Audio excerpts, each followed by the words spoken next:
Vamos demonstrar a segunda propriedade da adição de vetores, ou seja, a propriedade comutativa. Comutar vetores é trocar a ordem deles. Essa propriedade nos diz que podemos inverter a ordem de dois vetores e manter a sua igualdade, ou seja, o vetor A mais o vetor B seria a mesma coisa que o vetor B mais o vetor A.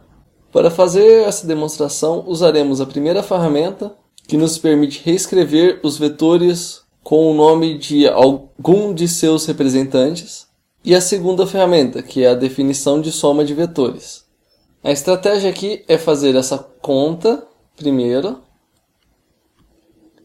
e mostrar que, fazendo essa segunda conta, resulta no mesmo vetor. Usaremos representantes diferentes para cada lado da igualdade.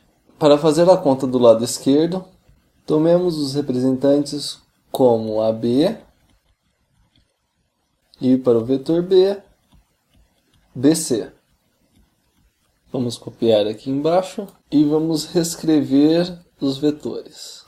Ficamos com AB mais BC pela definição de adição, e isso é igual a um AC.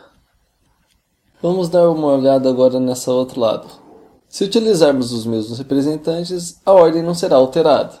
Por isso precisamos escrever A e B de forma que agora o B parta do ponto A e o A termine no ponto C. Como ambos vetores podem ter comprimentos diferentes, ao alterar a ordem, o B irá terminar num ponto diferente do ponto B. Vou chamar de ponto P. E o A começará no ponto P e irá até o ponto C. Dessa maneira, seguimos os mesmos passos acima. Reescrever os vetores segundo os novos representantes PC e efetuar a adição dos dois vetores, resultando no vetor AC. Dessa maneira, demonstramos que as duas somas resultam no mesmo vetor. Geometricamente, podemos representar isso dentro de um paralelogramo.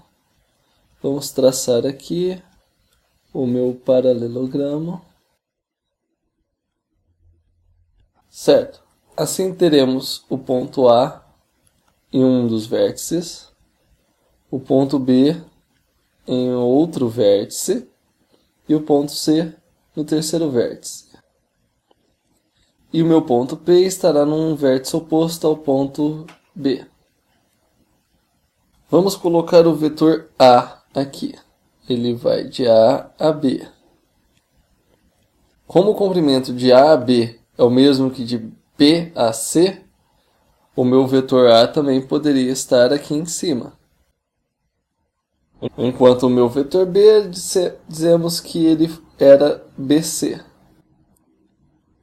Como BC tem o mesmo comprimento que AP, o meu vetor B poderia também ser colocado deste lado.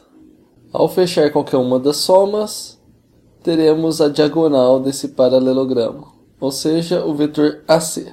Assim, não importa a ordem que façamos a soma desses dois vetores. Podemos pensar numa representação alternativa também, caso eles fossem colineares. Vamos fazer uma reta e dividi-la igualmente em 4 partes.